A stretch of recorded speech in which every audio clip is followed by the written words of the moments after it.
Hello everyone, कैसे हो सभी लोग। My name is Gaurav Kumar Saini और आज हम बात करने वाले हैं इलेक्ट्रिक फ्लक्स की। इलेक्ट्रिक फ्लक्स को समझने से पहले हमको एरिया वेक्टर को समझना पड़ेगा। एरिया वेक्टर देखो हमारा क्या होता है। अभी तक तो हमने एरिया को इस तरह करा था कि ए हमारी, जैसे मान लो ये स्क्वायर है, स्क्वायर की साइड अगर ए है तो हमने बोल दिया था कि एरिया क्या होता है, साइड का स्क्वायर होता है, तो ए स्क्वायर होता है। ये हम अब तक देख चुके हैं। अब हमें ध्यान रखना है कि फिजिक्स में एरिया को वेक्टर क्वांटिटी लेके हमको चलना है, तो यहाँ हमें डायरेक्शन भी बतानी पड़ेगी। वेक्टर में दो चीज़ें होती है, मैग्नीट्यूड एंड डायरेक्शन। ये तो मैग्नीट्यूड हो गया, अब डायरेक्शन भी बताओ। तो इसके लिए हम पैरेललोग्राम का एरिया हमने देखा था, हमने वो करा था ना वेक्टर क्रॉस प्रोडक्ट। उसमें हमने देखा था कि जो क्रॉस प्रोडक्ट होता है, अगर एडजेसेंट साइड का हम क्रॉस प्रोडक्ट करते हैं तो वो एरिया ऑफ पैरेललोग्राम हमारा देता है।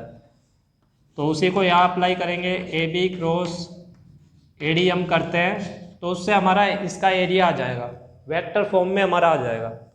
ठीक है ना, एरिया वेक्टर को हम इस तरह करते हैं तो हमारा क्या आ जाएगा, ए जैसे ये डायरेक्शन एक्स ले लो, आई कैप ले लो, मतलब ये जे कैप ले लो, तो हमारा क्या आ जाएगा, A I cap cross A J cap. ठीक है ना, तो ए इंटू ए तो ए स्क्वायर हो गया और आई क्रॉस जे हमारा क्या होता है, के कैप। ठीक है ना, तो ऐसा कोई रूल तो है नहीं कि ये वाली साइड को पहला लो ये दूसरा लो, ये भी हम पहला ले सकते थे, तब क्रॉस करते तो कहाँ आता, इनवर्ड आता। राइट हैंड थंब रूल से हम क्रॉस प्रोडक्ट की डायरेक्शन को निकालते हैं, ये वाला करा था तब आउटवर्ड आया था, ऐसे हम लेते तो इनवर्ड आ जाता। तो के कैप और माइनस के कैप दोनों इस केस में वैलिड रहते हैं, यानी आउटवर्ड और इनवर्ड दोनों डायरेक्शन इसमें पॉसिबल थी। जैसे कोई भी ये सरफेस है, इसका हमको परपेंडिकुलर लेना है जो एरिया वेक्टर होगा, जहाँ पर भी हमको एरिया वेक्टर लेना है वहाँ से परपेंडिकुलर खींच दो। ठीक है ना, पर वहाँ से परपेंडिकुलर खींच दिया हमने तो वो हमारा एरिया वेक्टर होगा। तो बाहर की तरफ भी हम ले सकते हैं और दूसरी साइड इनवर्ड भी ले सकते हैं, तो इसमें दोनों केस पॉसिबल है, आउटवर्ड भी हो सकता है हमारा, इनवर्ड भी हो सकता है। अब जैसे मान लो एक और देख लेते हैं इसमें, ये हमारा जैसे सर्कल है, तो सर्कल का एरिया वेक्टर क्या आ जाएगा, ये मतलब एक कोई डिस्क मान लो, ये हमारी जैसे डिस्क है, इसका एरिया वेक्टर हमको लिखना है, तो ये डिस्क का एरिया वेक्टर क्या हो जाएगा, जैसे आर इसकी रेडियस है तो पाई आर स्क्वायर, तो हमारा क्या हो जाएगा, इसका एरिया का मैग्नीट्यूड हो जाएगा। और डायरेक्शन कहाँ पर होगी, ये देखो राइट हैंड थंब रूल से देख सकते हैं, आउटवर्ड भी ले सकते हैं, इस साइड रोटेट करेंगे तो इनवर्ड भी ले सकते हैं।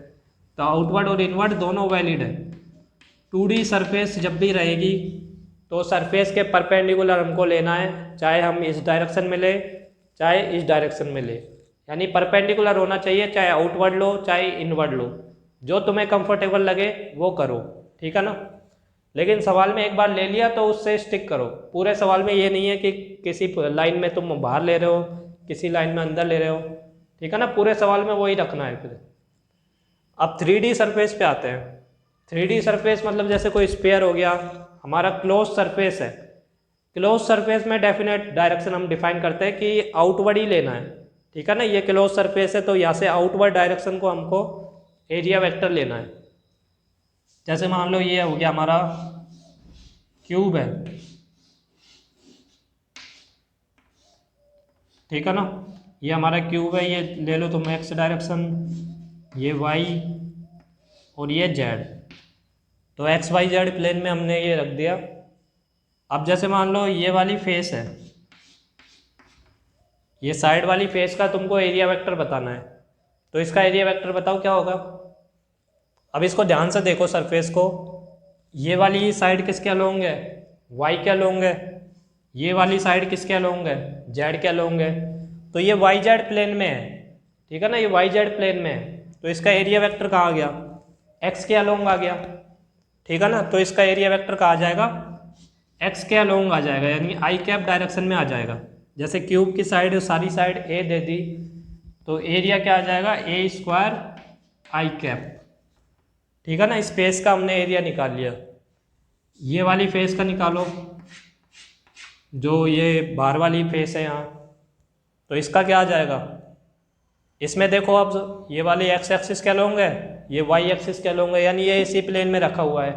तो इसका एरिया वेक्टर कैसे आ गया, बाहर की तरफ आ गया, इस डायरेक्शन में आ गया। ये हमारा कौन सा है, के कैप है, तो इसका एरिया वेक्टर के कैप के अलोंग आ गया। तो ए स्क्वायर के कैप हो गया इसका। अगर हम ये पीछे वाला फेस लेते, इसके जस्ट अपोजिट वाला लेते, तब उसमें भी यही रहता है, ये एक्स के अलोंग, ये वाई के अलोंग, लेकिन जो एरिया वेक्टर है वो दूसरी डायरेक्शन में आता, के कैप के अपोजिट आता। तो इस वाले जो फेस है, ये पीछे वाला जो फेस है, इसका एरिया वेक्टर इधर आता, क्योंकि हमने क्या बोला है कि क्लोज सरफेस में सरफेस के आउटवर्ड डायरेक्शन को ही हमको लेना है, तो क्यूब का आउटवर्ड डायरेक्शन उधर होगा, ठीक है ना। तो ये हमारा क्या आ गया, ए स्क्वायर माइनस के कैप, ये लेना पड़ता हमको, ठीक है ना। निकाल लोगे ना अभी, ये पीछे वाला ये वाला फेस है, इस वाले की मैं बात कर रहा हूँ, ठीक है ना। इसका हमारा माइनस के कैप आ जाएगा। तो ये तो हो गई एरिया वेक्टर की बात। अब आते हैं हम फ्लक्स पे आते हैं।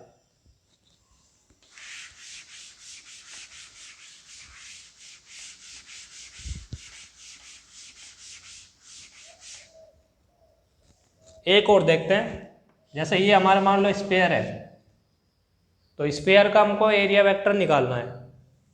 तो स्फीयर में जो सरफेस के परपेंडिकुलर खींचोगे वो हमारा हमेशा सेंटर से पास होगा, ठीक है ना। सेंटर से कोई भी लाइन जाती है वो हमारी परपेंडिकुलर होती है, ठीक है ना। ये चीज़ हम पढ़ चुके हैं, ये हमारा परपेंडिकुलर होगा। तो मतलब जो भी ये परपेंडिकुलर्स है सब हमारे सेंटर से जाएंगे। तो एरिया वेक्टर यहाँ पर पहले की तरह कांस्टेंट नहीं है, हर डायरेक्शन में देखो डायरेक्शन अलग आ रही है, वेक्टर क्वांटिटी की डायरेक्शन अलग है, तो उसका मतलब क्या हुआ, वो अलग वैल्यू आएगी। ये अलग है, ये अलग है, तो हर जगह एरिया वेक्टर की डायरेक्शन अलग है, ठीक है ना। तो छोटा सा एरिया यहाँ पर लेके हमको देखना पड़ेगा। तो ये डी ए वेक्टर इस पॉइंट पे यहाँ पर है, इस पॉइंट पे यहाँ पर है, तो हर जगह ये डायरेक्शन अलग अलग होगी, ठीक है ना। तो इस तरह करेंगे इसको। अब हम इलेक्ट्रिक फ्लक्स पे आते हैं। इलेक्ट्रिक फ्लक्स का हमारा क्या होता है, उसको देखो हम कैसे डिफाइन करते हैं। Electric flux is the number of lines passing through an area perpendicularly. Surface के परपेंडिकुलरली जितनी लाइंस हमारी पास कर रही है वो नंबर ऑफ लाइंस हमारी क्या होगी, इलेक्ट्रिक फ्लक्स होगा। तो जैसे मान लो ये है, ये हमारी सरफेस है, यहाँ से जितनी नंबर ऑफ लाइंस हमारी पास करेगी, number of electric field lines pass करेगी, वो हमारा क्या रहेगा, इलेक्ट्रिक फ्लक्स रहेगा। इलेक्ट्रिक फ्लक्स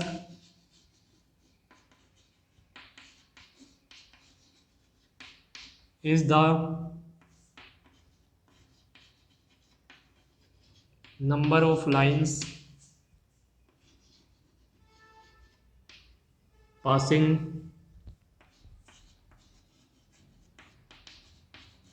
perpendicular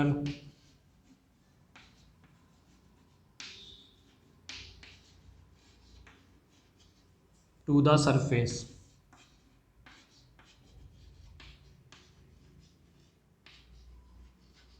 ठीक है ना। सरफेस के परपेंडिकुलर जितनी नंबर ऑफ लाइंस हमारी पास करती है वो हमारा क्या होता है, इलेक्ट्रिक फ्लक्स होता है। तो इलेक्ट्रिक फ्लक्स हमारा, इसको ऐसे समझ सकते हैं, देखो नंबर ऑफ लाइंस पास हो रही है जैसे, तो उससे वो क्या सिग्निफाई करता है हमारा, कि जैसे नंबर ऑफ लाइंस अगर ज़्यादा पास कर रही है तो इसका मतलब क्या है, ज़्यादा एनर्जी हमारी पास कर रही है, ठीक है ना। जैसे मान लो यहाँ से हमको पास कराना है, इसको हम इसे एनालॉजी से देख सकते हैं।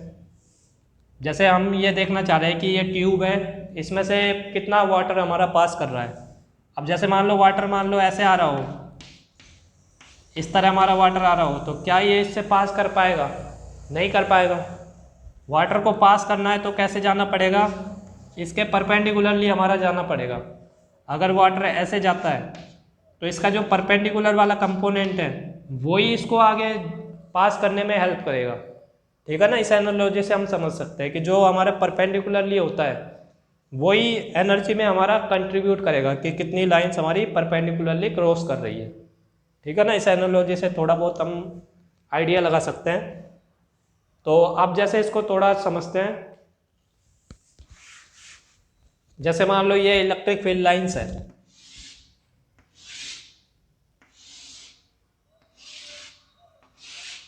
इसमें हमने ये एक सरफेस बनाया और एक ये जैसे छोटा दूसरा सरफेस बना लिया। तो इसमें बताओ किस में ज़्यादा इलेक्ट्रिक फील्ड लाइंस हमारी क्रॉस कर रही है।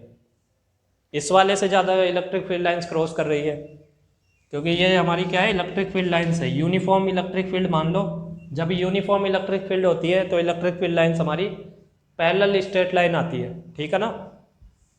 तो हमारा इलेक्ट्रिक फील्ड लाइन देखो यहाँ से तो कितनी कर रही है, 1 2 3 4, यहाँ से केवल 2 कर रही है।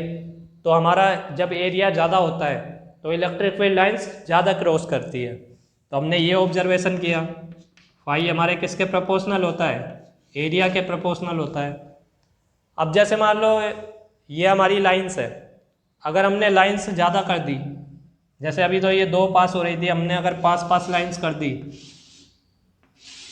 तो क्या इसमें से भी लाइंस हमारी बढ़ गई, ज़्यादा इलेक्ट्रिक फील्ड लाइंस पास होने लग गई, क्या ज़्यादा हमारा फ्लक्स हो गया, ठीक है ना। इलेक्ट्रिक फील्ड लाइंस ज़्यादा पास होने लग गई तो हमारा फ्लक्स बढ़ जाएगा। तो इलेक्ट्रिक फील्ड लाइंस जैसे पहले तो हमने दूर दूर बनाई थी, अब पास बनाई, तो उससे उसका मतलब क्या है।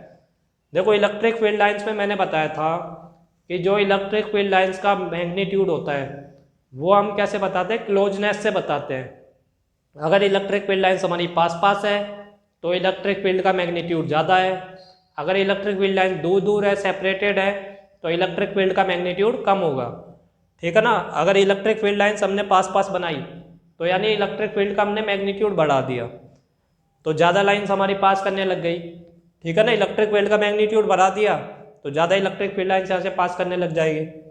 तो फ्लक्स हमारा किसके भी प्रोपोर्शनल होगा, इलेक्ट्रिक फील्ड के प्रोपोर्शनल होगा, क्योंकि इलेक्ट्रिक फील्ड लाइन ज़्यादा पास कर रही है तो इसका मतलब क्या हुआ, इलेक्ट्रिक फील्ड ज़्यादा है।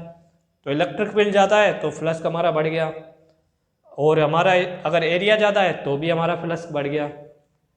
लेकिन मान लो इलेक्ट्रिक फील्ड लाइन जैसे इस तरह पास कर रही है, जैसे ये 2D सरफेस है, इलेक्ट्रिक फील्ड लाइंस जैसे इस तरह पास कर रही है, तो क्या ये फ्लक्स में हमारी कंट्रीब्यूट करेगी। अभी हमने देखा था ना, ये जैसे ये था हमारा, अगर इलेक्ट्रिक फील्ड लाइंस ऐसे पास कर रही है तो क्या इसे ये इससे क्रॉस कर पाएगी, नहीं कर पाएगी। तो इलेक्ट्रिक फील्ड लाइंस किसी अच्छे एंगल पर होनी चाहिए, मतलब परपेंडिकुलरली जानी चाहिए। तो एंगल ज़्यादा होगा तो हमारा इलेक्ट्रिक फील्ड लाइंस कैसे होगी, ज़्यादा पास करेगी, तो फ्लक्स ज़्यादा होगा। तो फ्लक्स एंगल पे भी हमारा डिपेंड कर रहा है, इन दो पर डिपेंड कर रहा है और एंगल पे भी डिपेंड कर रहा है।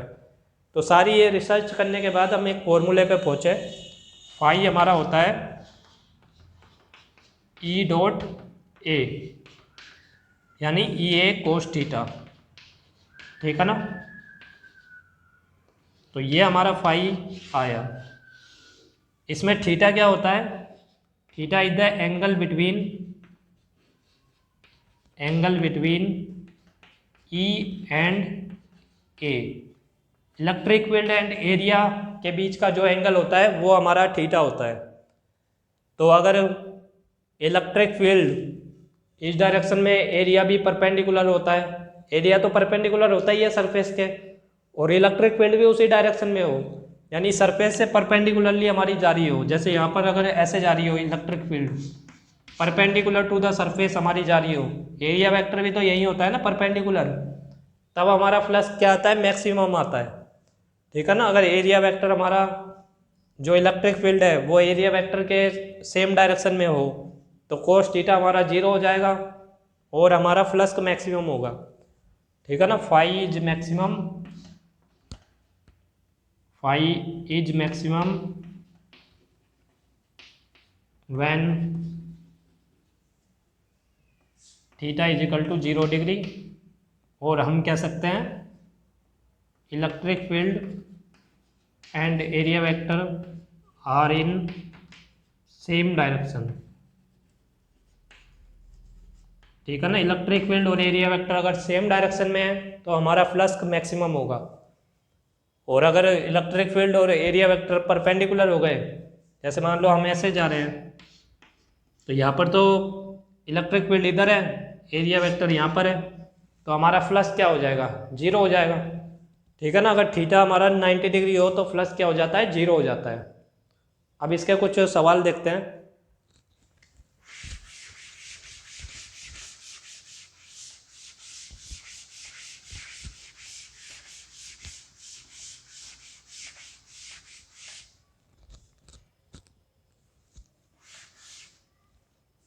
जैसे ये हमारा है,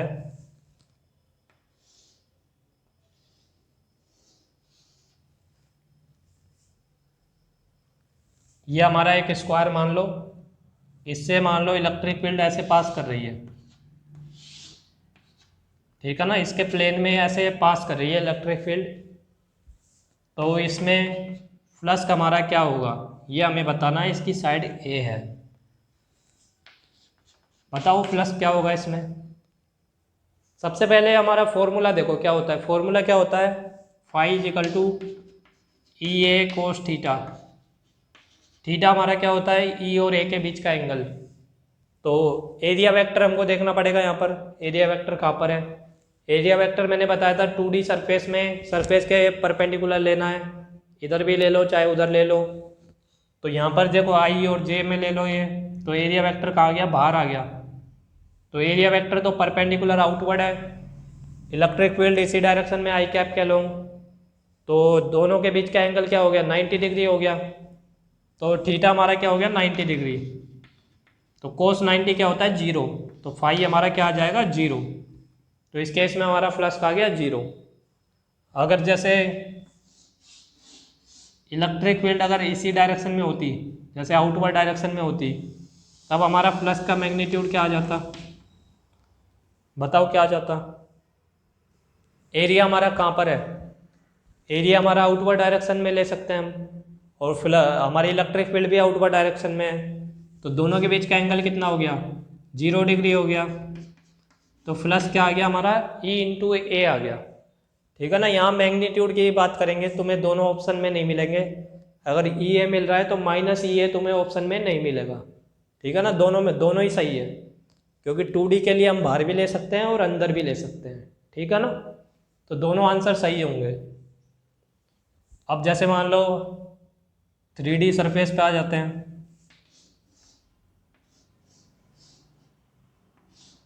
ये हमारा क्यूब है,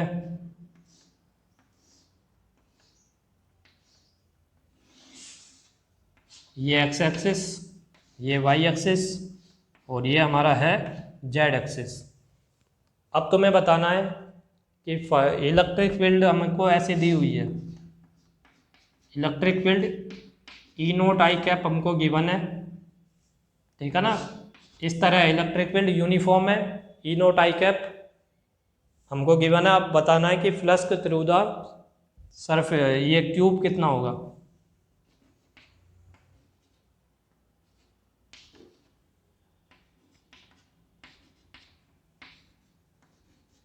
तो देखो क्यूब के थ्रू हमें फ्लक्स निकालना है, तो सारी फेसे के अलग अलग फेस के थ्रू हमको निकालना पड़ेगा।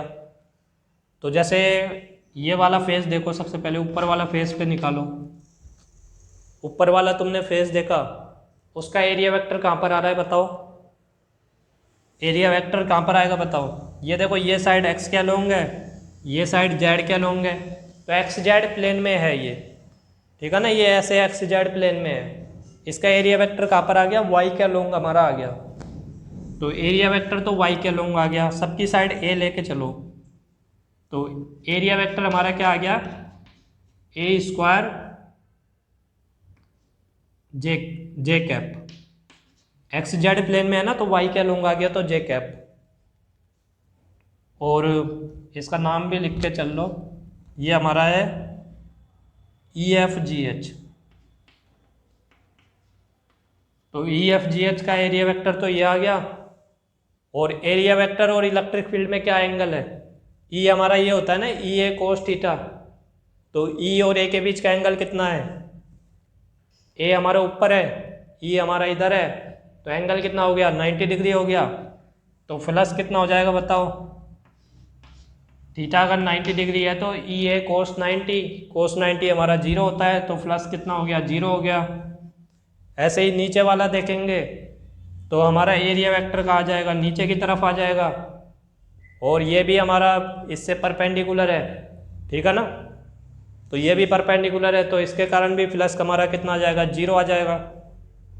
अब तुम ये वाला देख लो, ए बी सी डी का भी 0 आ गया, देखो phi A B C D, ये भी हमारा 0 आ गया, और ई एफ जी एच भी हमारा 0 है।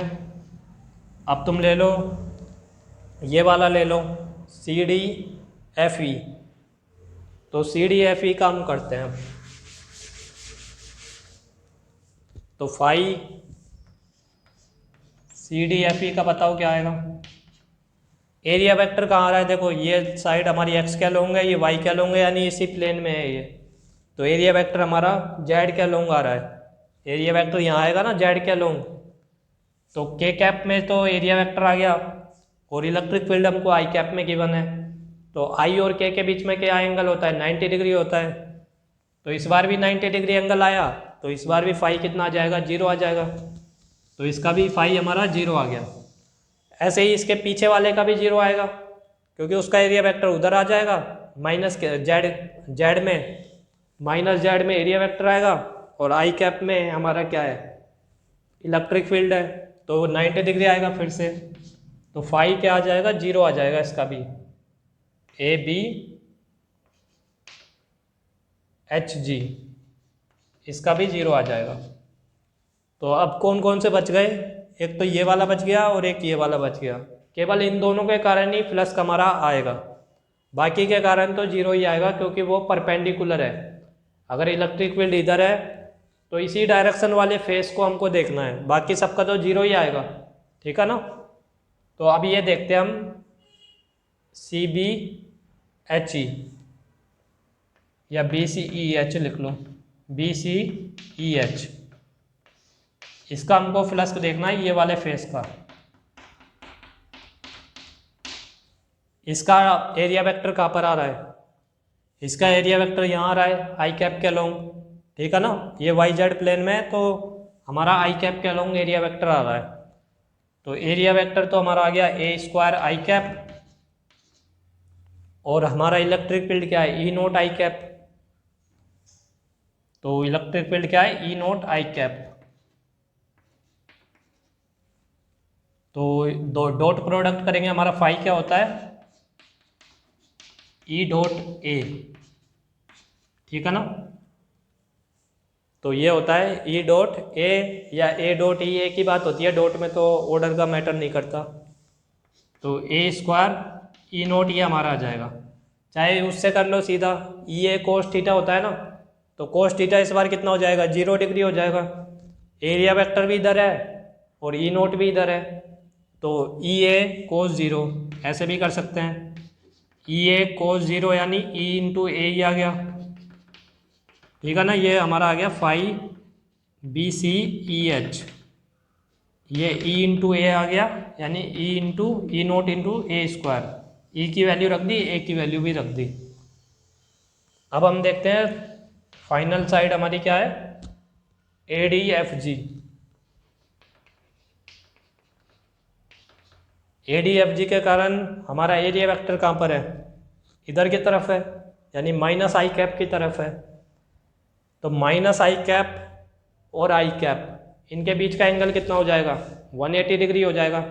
ये माइनस आई कैप, ये आई कैप, तो एंगल कितना हो गया, 180 डिग्री। तो ई ए कोस 180 और 180 डिग्री क्या होता है, -1, तो माइनस ई इंटू ए आ जाएगा। ठीक है ना। डॉट से भी कर सकते हो, यहाँ पर माइनस आई कैप आ जाएगा, यहाँ पर माइनस साइन आ जाएगा, तो माइनस का आंसर आ जाएगा। तो minus E naught into A square. ठीक है ना। तो नेट प्लस का हमारा क्या हो गया, सबका एडिशन करेंगे। तो बाकी 4 का तो 0 है, केवल इन दोनों के कारण आ रहा है। इसका कितना आ रहा है, E naught into A square, इसका क्या आ रहा है, minus E naught into A square. तो नेट हमारा क्या हो गया, 0 ही हो गया। तो phi net is equal to E naught A square minus E naught A square. एक तो प्लस का ई नोट ए स्क्वायर आ रहा है, एक माइनस का ई नोट ए स्क्वायर आ रहा है, तो क्या आंसर आ गया, 0 आ गया। ठीक है ना। ये 0 आंसर आ जाएगा। तो अब इसमें हम ये बोल सकते हैं कि हमारा फ्लक्स क्या होता है, number of lines leaving the surface को हम पॉजिटिव लेके चलते हैं और एंटरिंग द सरफेस को हम नेगेटिव लेके चलते हैं। तो लीविंग हमारी पॉजिटिव क्यों होती है, क्योंकि इसका एरिया वेक्टर देखो इधर है, ई नोट भी हमारा इधर है, तो दोनों सेम डायरेक्शन में है ना, तो तो एंगल हमारा कितना हुआ 0 डिग्री। तो E इंटू ए हमारा पॉजिटिव आया इस केस में, तो ये वाला हमारा पॉजिटिव आंसर आया। तो अगर इलेक्ट्रिक फील्ड लाइन सरफेस से निकल रही है, बाहर की तरफ निकल रही है, तो हमारा एरिया वेक्टर हमारा होता है फ्लक्स का हमारा होता है पॉजिटिव। और जब हमारा इलेक्ट्रिक फील्ड लाइंस एंटर करती है, यहाँ पर एंटर कर रही थी, तो हमारा फ्लक्स होता है नेगेटिव, क्योंकि एरिया वेक्टर से एंगल कितना हो जाएगा, एरिया वेक्टर इधर होगा सरफेस के परपेंडिकुलर, तो एरिया वेक्टर से इसका एंगल 180 डिग्री हो गया, तो ये हमारा नेगेटिव आ जाएगा फ्लक्स। ठीक है ना, इस पॉइंट को हम लिख लेते हैं।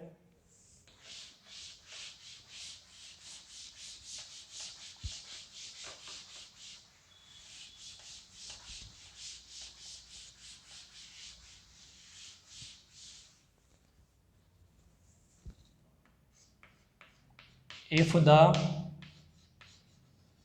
electric field lines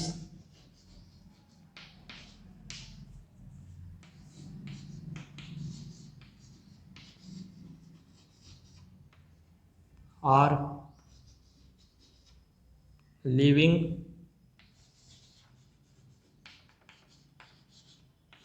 the closed surface,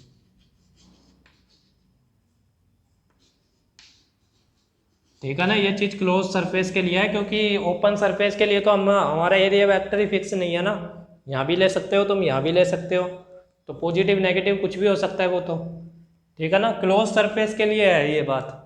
close surface में फिक्स हो जाता है कि जैसे मान लो ये स्फीयर है तो बाहर की तरफ ही होगा वो। ठीक है ना, एरिया वेक्टर क्लोज सरफेस से आउटवर्ड नॉर्मली एरिया वेक्टर हमारा होता है। तो if the electric field lines are leaving the close surface, flux will be positive, flux will be positive.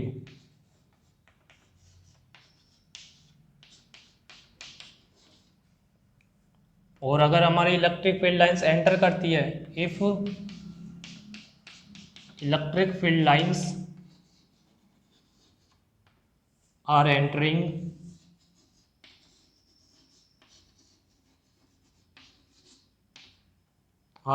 the surface,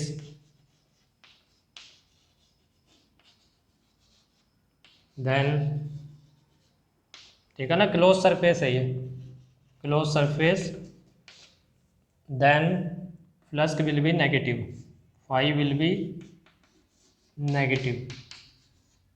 ठीक है ना, इलेक्ट्रिक फील्ड लाइंस अगर किसी सरफेस से लीव कर रही है तो पॉजिटिव होगा फ्लक्स, अगर किसी इलेक्ट्रिक फील्ड लाइंस सरफेस में एंटर कर रही है तो हमारा फ्लक्स का हमारा क्या होगा, नेगेटिव होगा। अब जैसे इसको थोड़ा सा और देखते हैं, जैसे हमने अभी क्या सवाल करा था, ये करा था कि इलेक्ट्रिक फील्ड लाइंस हमारी इस तरह पास हो रही थी, ऐसे ही था ना, ई नोट आई कैप था हमारा, तो यानी इलेक्ट्रिक फील्ड की डायरेक्शन यही है, ये यहाँ से आएगी और ऐसे चीरती हुई चली जाएगी इसको। ठीक है ना, तो हमारा देखो यहाँ पर क्या हो रहा है, इस वाले फेस से तो इलेक्ट्रिक फील्ड लाइंस ऐसे एंटर कर रही है और इस वाले फेस से बाहर निकल रही है, इस वाले फेस से बाहर निकल रही है, इससे एंटर कर रही है। तो जितना बाहर निकलने के कारण फ्लक्स होगा, नंबर ऑफ लाइंस ही होती है ना, जितनी नंबर ऑफ लाइंस हमारी एंटर कर रही है उतनी नंबर ऑफ लाइंस हमारी लीव कर रही है, तो इसलिए हमारा फ्लक्स का हमारा 0 आया था, क्योंकि फ्लक्स का हमारा क्या होता है, number of lines leaving the surface, वो हमारा पॉजिटिव आता है, यानी number of lines crossing the surface ही हमारा फ्लक्स होता है। ये हमने डिफाइन करा था कि परपेंडिकुलरली कितनी लाइंस हमारी क्रॉस कर रही है, तो जितनी लाइंस यहाँ से क्रॉस करके आई उतनी लाइंस हमारी लीव कर रही है, तो ठीक है ना, तो हमारा फ्लक्स किस केस में 0 हो गया, if number of lines entering a closed surface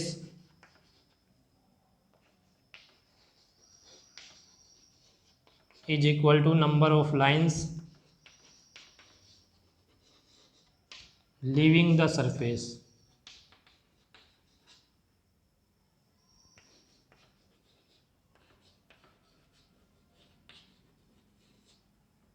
then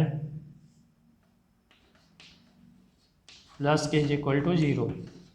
ठीक है ना। नंबर ऑफ लाइंस क्रॉसिंग और लीविंग अगर हमारा इक्वल होगा तो हमारा फ्लक्स 0 होगा। ठीक है ना। तो अब इसमें और बात करते हैं। जैसे मान लो ये है, ये जैसे क्लोज हमारी सरफेस है, ये स्फीयर मान लो, ये हमारा स्फीयर है। यहाँ पर हमने बाहर कोई जैसे मान लो चार्ज रख दिया, तो चार्ज के कारण क्या कैसी इलेक्ट्रिक फील्ड लाइंस होती है, इस तरह जाती है हमारी इलेक्ट्रिक फील्ड लाइंस। ठीक है ना। पॉजिटिव चार्ज के कारण रेडियली आउटवर्ड होती है ना, तो इलेक्ट्रिक फील्ड लाइंस ऐसे होगी। तो इसमें भी देखो तुम्हारी यहाँ से स्फीयर के अंदर जितनी एंटर कर रही है उतनी लीव करेगी। क्यों, तो हम अगर चार्ज को बाहर रखते हैं तो वहाँ से अगर लाइंस जाएगी तो वो बाहर भी निकलेगी। ठीक है ना। तो जितनी लाइंस हमारी एंटर करेगी उतनी लाइंस हमारी लीव करेगी।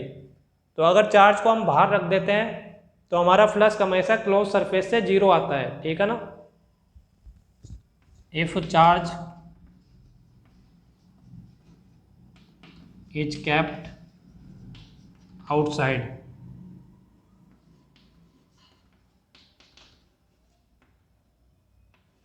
Closed surface phi equal to 0। और इसका रीजन यही रहेगा, नंबर ऑफ लाइंस एंटरिंग और नंबर ऑफ लाइंस लीविंग, ये हमारा सेम रहेगा। ठीक है ना। तो हमारा फाई कितना हो जाएगा इस केस में, 0 हो जाएगा। तो ये इन चीज़ों को ध्यान रखना है, ये सब चीज़ें।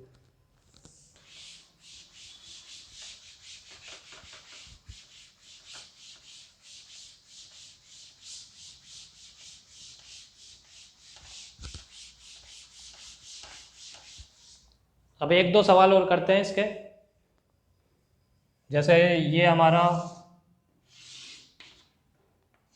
एक्स वाई जेड एक्सिस है, यहाँ पर हमने क्यूब बनाया। ठीक है ना। ये हमारा क्यूब है,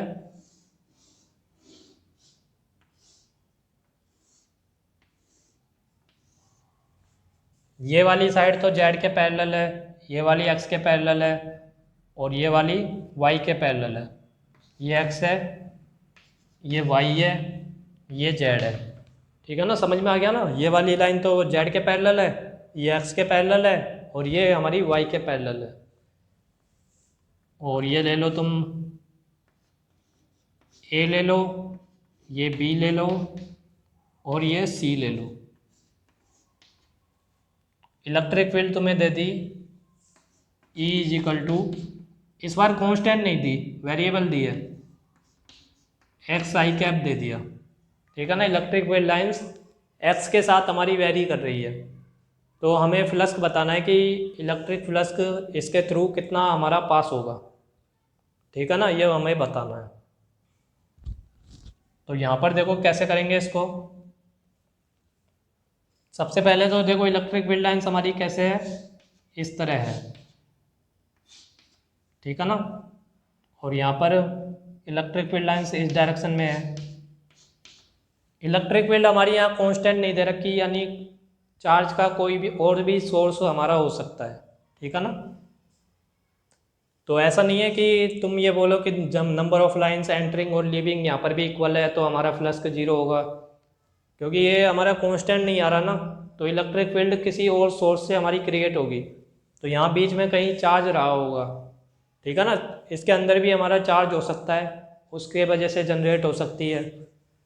तो इस केस में मतलब वो चीज़ लेके नहीं चलना कि नंबर ऑफ लाइंस लीविंग और एंटरिंग इक्वल है, क्योंकि हमें नंबर ऑफ लाइंस के बारे में इंफॉर्मेशन नहीं है। जैसे यहाँ पर एक्स आई कैप है ना, तो एक्स की वैल्यू जैसे ये मान लो ले लेते हैं, ये डिस्टेंस जो यहाँ से यहाँ तक का क्यूब तक का डिस्टेंस है। ठीक है ना। ये क्यूब ऐसे रखा हुआ है, ऐसे क्यूब बना हुआ है, तो यहाँ से यहाँ तक का जो डिस्टेंस है वो हमें दिया है, ए ही ले लो। ठीक है ना। ए गिवन है। तो इसमें देखो अगर इस फेस की हम बात करें, इस फेस की बात करें, तो यहाँ पर इलेक्ट्रिक फील्ड का मैग्नीट्यूड क्या हो गया, ए हो गया। तो इस वाले फेस पे तो इलेक्ट्रिक फील्ड का मैग्नीट्यूड ए हो गया। ठीक है ना। और इस वाले फेस पे इलेक्ट्रिक फील्ड का मैग्नीट्यूड क्या है, यहाँ पर देखो ए इंटू ए और ए 2a हो गया। तो एक्स आई कैप यानी एक्स लोकेशन पे है, 2a अगर डिस्टेंस है तो इलेक्ट्रिक फील्ड कितनी हो गई, 2a हो गई। तो यहाँ पे इलेक्ट्रिक फील्ड हमारी है 2a। तो इस बात से भी हम इलेक्ट्रिक फील्ड लाइंस को समझ सकते हैं। इलेक्ट्रिक फील्ड लाइंस मैंने क्या बताई थी, अगर इलेक्ट्रिक फील्ड का मैग्नीट्यूड हमारा ज़्यादा है तो इलेक्ट्रिक फील्ड लाइंस ज़्यादा क्रॉस करेगी। तो यहाँ से एंटर तो हमारी कम कर रही है, लेकिन यहाँ पर इलेक्ट्रिक फील्ड अगर डबल है तो डबल नंबर ऑफ लाइंस यहाँ से लीव कर रही है, ठीक है ना। तो double number of lines leave कर रही है, यानी इसके बीच में कोई चार्ज हमारा रहा होगा, ठीक है ना, अंदर कोई चार्ज रहा होगा, उसके बारे में हमें कोई इन्फॉर्मेशन नहीं है। तो तुम्हें तो जो दे रखा है उस हिसाब से करना है।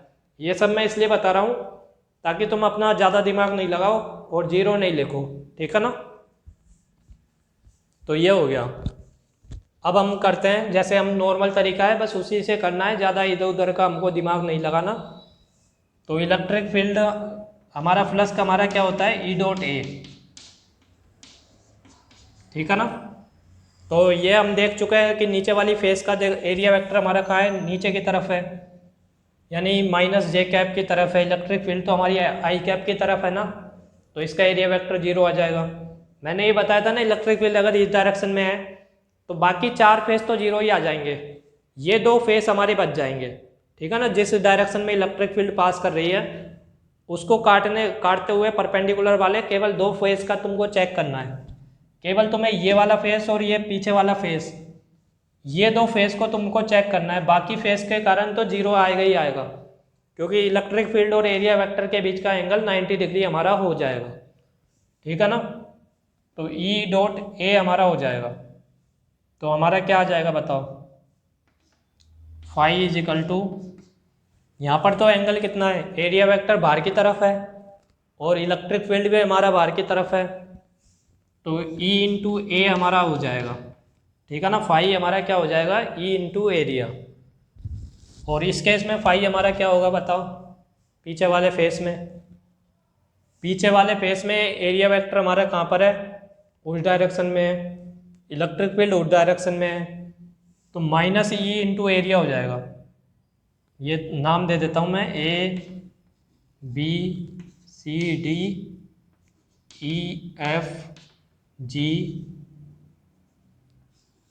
ABCDEFGH। तो ABCD का तो E/A आ गया और EFGH का आ गया -E/A आ जाएगा, क्योंकि 180 डिग्री एंगल हो गया ना। इलेक्ट्रिक फील्ड तो इधर की तरफ है I में, और जो हमारा एरिया वेक्टर है वो अपोजिट डायरेक्शन में है, तो cos थीटा 180 डिग्री हो गया, तो -E/A हमारा आ जाएगा, ठीक है ना। तो हमारा E की वैल्यू लेकिन अलग अलग है, ठीक है ना।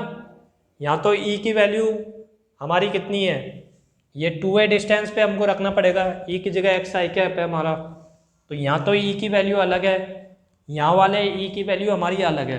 तो यहाँ E की वैल्यू रखेंगे तो क्या आ जाएगा, 2x है, 2a है हमारी यहाँ पर E की वैल्यू। ये डिस्टेंस कितनी है, 2a, x की वैल्यू कितनी है, 2a।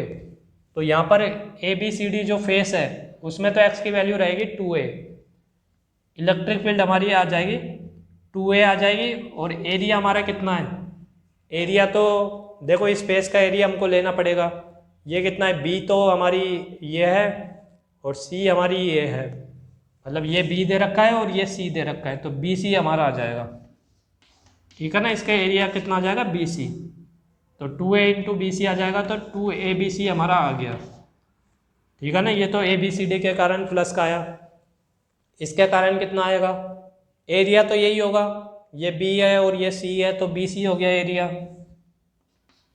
एरिया तो BC हो गया। और हमारा इलेक्ट्रिक फील्ड कितना है, उसका मैग्नीट्यूड A आया था, यहाँ पर A डिस्टेंस है ना, तो x की जगह A रखेंगे तो A आ गया, तो हमारा कितना आया, ABC आया। और डायरेक्शन किधर है, इस डायरेक्शन में आ रहा है ना, ये हमारा एरिया इस डायरेक्शन में है और इलेक्ट्रिक फील्ड उस डायरेक्शन में है, तो नेगेटिव साइन के साथ आएगा ये, तो हमारा ये आ गया 2ABC, तो ऊपर वाले के कारण, और नीचे वाले का -ABC, तो हमारा नेट प्लस क्या हो गया, phi net is equal to 2ABC - ABC। तो हमारा क्या आ जाएगा, ABC हमारा आ जाएगा, ठीक है ना।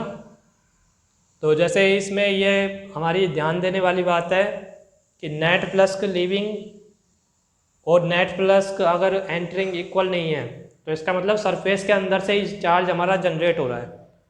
उस केस में जैसे मान लो ये है, नेक्स्ट सवाल यही करते हैं, ये हमारा मान लो क्यूब है, इसके अंदर हमने प्लस क्यू चार्ज रखा, तो हमें बताना है कि find the flux passing through the cube, cube से हमारा कितना फ्लक्स पास होगा, ठीक है ना। तो ये अगर हमें करना हो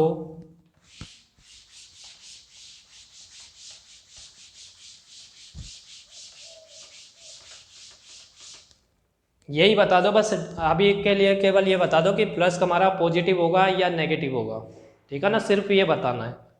उसका मैग्नीट्यूड हम गॉस लॉ पढ़ने के बाद देखेंगे। तो यहाँ पर देखो फ्लक्स हमारा कैसे होगा, ये बाहर की तरफ जाएगी लाइंस सारी, तो सब लाइंस हमारी लीव कर रही है ना, एंटर तो कोई भी नहीं कर रही ना, सारी लाइंस हमारी लीव कर रही है, तो फ्लक्स कैसा हो गया, पॉजिटिव हो गया।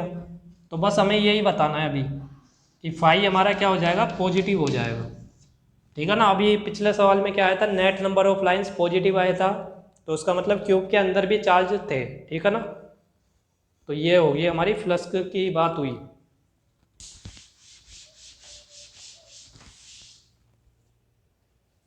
अब हम बात करते हैं, ये तो हमारा क्या हुआ, अगर सरफेस हमारा जैसे मान लो क्यूब वगैरह है, इसमें तो एरिया वेक्टर हमारा चेंज नहीं कर रहा था। अगर एरिया वेक्टर भी चेंज होने लग जाए, जैसे मान लो ये स्फीयर आ गया हमारा, तो स्फीयर वगैरह में हम कैसे निकालेंगे फ्लक्स, तो हमें छोटा सा सेगमेंट लेना पड़ेगा, उसका एरिया वेक्टर देखना पड़ेगा, डी ए वेक्टर इसमें यहाँ पर है, और मान लो ये है हमारा, मान लो यहाँ पर प्लस क्यू हमने चार्ज रखा, तो इलेक्ट्रिक फील्ड लाइन्स ऐसे जाएगी ना, इलेक्ट्रिक फील्ड रेडियली आउटवर्ड होगी इसमें, ठीक है ना। पॉइंट चार्ज के कारण क्या होती है, रेडियली आउटवर्ड होती है इलेक्ट्रिक फील्ड। तो हमारी जो स्फीयर से पास कर रही है इलेक्ट्रिक फील्ड, वो सरफेस के परपेंडिकुलरली हमारी पास कर रही है, ठीक है ना। और एरिया वेक्टर जैसे किसी भी पॉइंट पे देखेंगे तो एरिया वेक्टर भी इसी डायरेक्शन में आएगा, हर पॉइंट में एरिया वेक्टर और इलेक्ट्रिक फील्ड के बीच का एंगल कितना आएगा, 0 डिग्री आएगा। तो फाई हमारा क्या हो जाएगा, फाई हमारा हो जाएगा ई डॉट डी ए, ठीक है ना। किसी भी पॉइंट पर हम देखेंगे, ये नहीं है कि इस वाला ये वाला एरिया वेक्टर और ये वाली इलेक्ट्रिक फील्ड ये दोनों तो अलग अलग है ना। तो हमें जिस पॉइंट पर देखना है, जिस पॉइंट का हमें एरिया वेक्टर पता है, डी ए वेक्टर पता है, उसी की इलेक्ट्रिक फील्ड से हमको डॉट करना पड़ेगा, ठीक है ना। ये डी फाई आ गया, ये इस एलिमेंट के थ्रू जो मतलब ये इस छोटे से एरिया के थ्रू जो फ्लक्स पास हो रहा है वो हमारा आ गया, ठीक है ना। छोटा से एरिया के कारण इतना फ्लक्स पास हो रहा है, तो टोटल फ्लक्स निकालने के लिए हम क्या करते हैं, इंटीग्रेशन करते हैं ओवर द क्लोज सरफेस, पूरी क्लोज सरफेस के ऊपर हम इंटीग्रेशन करेंगे। तो ये हमारा गोला हम लगा देते हैं इसमें, ठीक है ना। ये गोला लगाया है, इसका मतलब क्या होता है, integration, integration over closed surface, ठीक है ना। जब भी हमें क्लोज सरफेस के ऊपर इंटीग्रेशन करना हो तो हम इस तरह का गोला लगा देते हैं। यहाँ पर देखो इलेक्ट्रिक फील्ड हमारी कैसी है, रेडियली आउटवर्ड है, और हमारा डी ए वेक्टर भी इसी डायरेक्शन में है। तो हमारा जैसे जनरली तो क्या आ जाता है, phi is equal to dot product अगर हम खोले तो क्या आता है, E D A cos theta, A dot भी क्या होता है, ए बी कोस थीटा। तो अगर जैसे इसी स्पेसिफिक सवाल की हम बात करें तो यहाँ पर कोस थीटा हमारा कितना है, 0 डिग्री, ठीक है ना। ये तो जनरल कॉन्सेप्ट है हमारा, फाई क्या होता है, ई डॉट डी ए। तो ये याद रखना है, phi is equal to integral close surface के ऊपर इंटीग्रेशन करना है ई डॉट डी ए, यानी ई ए कोस थीटा, ठीक है ना। ये हमारा फाई होता है। तो अगर एरिया वेक्टर हमारा कांस्टेंट नहीं है तो हमें इस तरह निकालना पड़ेगा, ठीक है ना। तो यहाँ पर अगर इलेक्ट्रिक फील्ड कांस्टेंट हो तो हमारी इलेक्ट्रिक फील्ड इससे बाहर आ सकती है, ठीक है ना। इलेक्ट्रिक फील्ड बाहर आ जाएगी तो इंटीग्रल डी ए हो जाएगा। तो इस केस में तो हमारा ई इंटू ए आ जाएगा, ठीक है ना। हर जगह डी ए और ई हमारी मल्टीप्लाई हो रही है, तो सीधा सीधा हमारा मल्टीप्लाई हो रहा है ना हर पॉइंट पे। तो यहाँ पर इलेक्ट्रिक फील्ड अगर कांस्टेंट हो तो हम उसको बाहर ले सकते हैं। और कोस थीटा हमारा कितना है बताओ, कोस थीटा हमारा कितना है 0 डिग्री। तो इस वाले सवाल को मैं कर रहा हूँ अब इंटीग्रल ई तो कांस्टेंट है बाहर आ गया, क्योंकि रेडियली सबकी रेडियस सेम है ना सारे पॉइंट की। तो पॉइंट चार्ज के कारण इलेक्ट्रिक फील्ड क्या होती है, के क्यू बाई आर स्क्वायर होती है। अब आर हर जगह सेम है, आर की वैल्यू सबके पूरा सर्कल के लिए सेम होती है ना। ये स्फीयर है तो पूरे स्फीयर के लिए हर पॉइंट पर जो हमारी डिस्टेंस होगी वो तो सेम होगी। चार्ज अंदर है उसको हम चेंज ही नहीं कर रहे, तो हमारी इलेक्ट्रिक फील्ड कांस्टेंट है। रेडियल डायरेक्शन में इलेक्ट्रिक फील्ड कांस्टेंट है तो इसको बाहर ले सकते हैं। कोस थीटा हमारा 0 है और यहाँ पर डी ए है, ये ई डी ए कोस थीटा। तो इंटीग्रल डी ए हमारा क्या हो जाएगा, ए आ जाएगा। तो फ्लक्स का हमारा कितना आ गया, ई इंटू एरिया। ई की वैल्यू रख सकते हो के क्यू बाई आर स्क्वायर, और एरिया हमारा क्या होता है, एरिया स्फीयर का क्या होता है, total surface area 4 pi R square, ठीक है ना। ये रख सकते हैं। तो इस तरह हम निकाल सकते हैं फ्लक्स के, हमारा निकाल सकते हैं, ठीक है ना। तो फ्लक्स का हमारा कितना आ गया, के को भी लिख लो 1/4 pi epsilon not Q into 4 पाई। तो ये काट लो, तो फ्लक्स का हमारा क्या आ गया, क्यू बाई एप्सिलॉन नॉट, ठीक है ना। ये एक्चुअल में जनरल रिजल्ट भी होता है।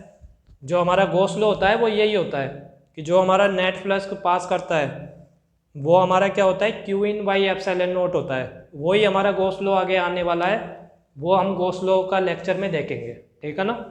अभी के लिए यही समझ लेते हैं। फ्लक्स को हम देखते हैं, एक सवाल और देखते हैं।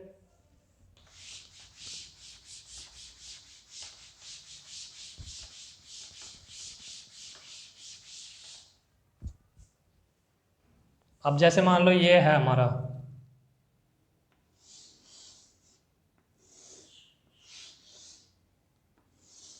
जैसे इलेक्ट्रिक फील्ड हमारी रेडियली आउटवर्ड है, ठीक है ना। मान लो बीच में कोई लाइन चार्ज है हमारा, ठीक है ना, इनफाइनाइट लाइन चार्ज है।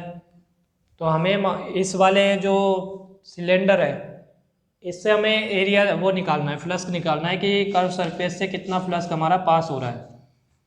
तो हमारी लाइन चार्ज के कारण भी क्या फॉर्मूला आता है इलेक्ट्रिक फील्ड का, 2k लैम्डा बाई आर आता है। तो सेम अगर ये रेडियस सेम है, मतलब पूरे सिलेंडर के अलोंग इलेक्ट्रिक फील्ड का मैग्नीट्यूड क्या हो जाएगा, सेम हो जाएगा। तो इलेक्ट्रिक फील्ड का मैग्नीट्यूड तो ये हो गया, सेम हो गया। और डायरेक्शन देखो कैसे आएगी, ये हमारा मान लो कोई सिलेंडर है, सिलेंडर, हाँ ये ऐसे ले लो। जैसे मान लो ये हमारा कोई सिलेंड्रिकल सरफेस हम बना सकते हैं ऐसे, इसको मोड़ के मान लो हमने सिलेंडर बना दिया। तो इसका एरिया वेक्टर कैसा आया, इधर आया, यहाँ पर इधर आया, यहाँ पर इधर आया। तो एरिया वेक्टर हमारा रेडियली आउटवर्ड है, ठीक है ना। हर पॉइंट पे रेडियली आउटवर्ड है एरिया वेक्टर, और इलेक्ट्रिक फील्ड भी रेडियली आउटवर्ड ही है। लीनियर चार्ज के कारण कहाँ पर होती है, रेडियली आउटवर्ड होती है। तो इस बार भी थीटा हमारा 0 डिग्री ही है, ठीक है ना। ई और ए के बीच का एंगल हमारा 0 डिग्री है। एरिया को तुम लिख सकते हो, सिलेंडर का एरिया क्या होता है, 2 पाई आर एल, 2 पाई आर एच ले सकते हो अगर ये एच है। तो एरिया तो ये आ गया, कर्व सरफेस का एरिया आ गया। तो कर्व सरफेस का एरिया तो 2 पाई आर एच, और हमारा ये कितना है, इलेक्ट्रिक फील्ड इतना है, तो फाई कितना हो जाएगा, ई इंटू ए ही आ जाएगा। इस बार भी इंटीग्रेशन करना पड़ेगा, वही करना पड़ेगा, ई डी ए कोस थीटा कितना है 0 डिग्री, ठीक है ना। तो इंटीग्रल ई डॉट डी आ जाएगा। और इन वाले पॉइंट पर सब पर क्या है, इलेक्ट्रिक फील्ड हमारी सेम है, तो ई इंटू ए से ही हम इसको निकाल सकते हैं, ठीक है ना।